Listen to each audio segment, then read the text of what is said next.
Salut, j'espère que tu vas bien. Je te présente le Workout of the Day, l'entraînement du jour. J'ai pas le tableau blanc, mais je t'explique ça directement de vive voix. Tu verras que c'est vraiment pas compliqué.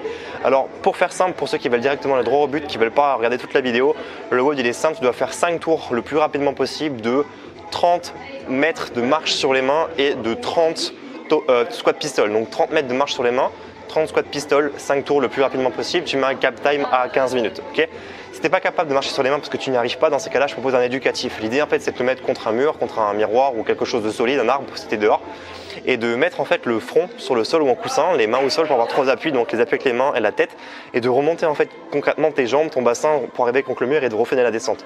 Et tu fais 30 montées, 30 descentes. Ensuite, tu enchaînes sur 30 squat pistol et tu verras, tu vas apprendre en fait à éduquer ton dos, tes abdominaux à monter en équilibre et tu sauras le faire en force en fait sans forcément te lancer en basculant ou en tombant ou en équant le dos. Ça, c'est pour cette partie workout. Donc 5 tours pour le temps avec un cap time de 15 minutes. C'est-à-dire si tu n'as pas fini en 15 minutes, tu t'arrêtes et tu prends une récupération. Pour l'échauffement, il faut impérativement que tu puisses mobiliser tes épaules, tes coudes, tes poignets parce qu'ils vont clairement les solliciter pour cette séance-là. Pour ça, il y a des petits exercices que tu peux faire, c'est des petits sauts de lapin, des mouvements par exemple de flexion, tu vas essayer de marcher, passer en pompe, des exercices comme la marche de l'ours pour vraiment solliciter tes poignets, te mettre en condition. Fais-le toujours en étant lent et en contrôlant tes mouvements pour t'échauffer. Ensuite, tu vas faire un travail de mobilité pour tes hanches, tes genoux, tes chevilles parce que le squat pistol, on a besoin de ces articulations pour travailler. Mobilise bien ta cheville et tire bien tes mollets pour avoir te sentir à l'aise en fait sur ton squat pistol. Tu peux le faire avec un ballon, tu peux le faire avec des TRX pour pouvoir te tenir, avoir un bon appui. Pour la partie skill, si tu as du temps, tu peux consacrer 10 à 15 minutes sur la technique des handstands, donc apprendre à marcher, à tenir en équilibre sur les mains. Justement avec l'astuce que je t'ai expliqué tout à l'heure, avec un poteau, avec un arbre, avec un partenaire qui peut te tenir. Tu peux aussi travailler juste l'équilibre en 3 appuis, c'est-à-dire un appui sur les mains, le front, et d'essayer de mettre tes 2 genoux sur tes coudes, tenir un peu dans cette position-là.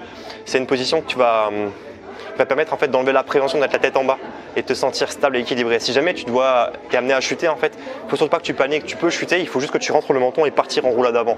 Surtout ne pas lever le menton, d'accord? Ne résiste pas, laisse-toi tomber au contraire et fais une roulade. Comme ça tu limites tous les problèmes de dos, de nuque, qu'est-ce que tu veux. T'enchaînes ensuite sur le WOD, donc pour le WOD c'est 5 tours pour le temps le plus rapidement possible avec un cap time de 15 minutes. Et là il faut que tu fasses en fait 30 mètres de marche sur les mains si tu sais le faire, ou alors 30 montées et descentes contre un mur ou contre un arbre. Et tu enchaînes sur 30 squat pistol. Voilà, tu vas voir que c'est un WOD qui peut être frustrant si tu n'as pas forcément la technique de l'exercice. Tu peux aussi avoir le sang qui va un peu monter à la tête, c'est normal, mais tu vas sentir un gros travail dans tes cuisses, dans tes fesses. Si tu maîtrises effectivement tous les exercices, tu vas ressentir vraiment une élévation de ton métabolisme, tu vas sentir tes épaules chauffer parce que 30 mètres sur les mains, il faut pouvoir l'encaisser. Le squat pistol, si tu es bien à l'aise sur l'équilibre et que tu n'as pas trop de problème de force au niveau des cuisses, tu vas le sentir au niveau des fesses et dans les cuisses demain. Voilà, teste cette séance, note-moi en commentaire ce que tu en as pensé, like la page Facebook, la chaîne YouTube et abonne-toi. Je te dis à plus pour le prochain workout. Ciao!